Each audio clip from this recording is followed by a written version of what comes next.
New details right now about the terror those three young women in Ohio endured. As you know, they're free now, and it's their alleged tormentor who is now imprisoned. ABC anchor David Muir is in Cleveland with the latest. Good morning, David. Robin, good morning on a very wet and dreary morning here in Cleveland as Ariel Castro sits right here in this county jail behind me. The prosecutor in this case indicating he is not taking the death penalty off the table. This as we learn more about the homecomings. Gina DeJesus telling her parents she did not want to sleep upstairs in her room like she'd been forced to for nearly a decade. The family all sleeping in the living room in inflatable mattresses to grant her wish.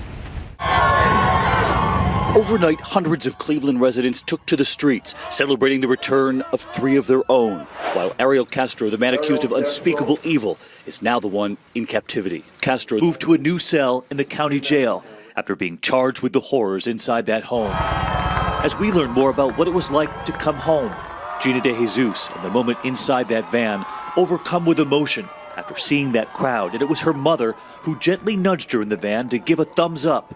She got out. And she did that. A mother picking up where she left off. Because she's still that 14-year-old girl. In my eyes, in my heart, she is. So much lost time.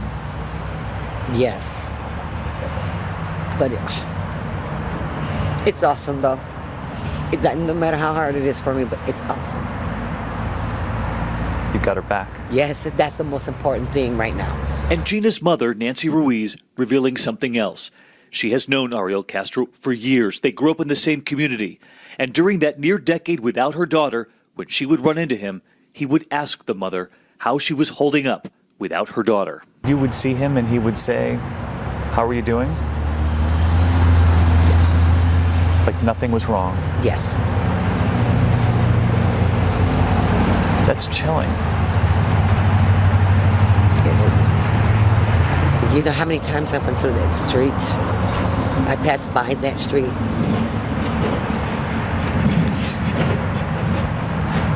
I have a sister who's 2.5 blocks away from there. ABC News has learned that inside that house on Seymour Avenue, the young women were locked up and chained in the basement early on in their captivity and were moved upstairs in later years. Gina and Michelle Knight often in one bedroom, Amanda Berry and her daughter in another. Castro would bring home food and the young women would cook it. Sometimes he would bring McDonald's. And Amanda Berry's little girl, who was carried into her new home this week, she was the only one Ariel Castro would take out in public. And we're now hearing from a longtime friend of Castro's who said he met the little girl just last week. He introduced her to me as his granddaughter. As Castro sat in court, his head buried, a community wondering what now plays in the mind of a man accused of so much evil. And we are also learning this morning, WEWS, the ABC station here in Cleveland, reporting on a note found in the home.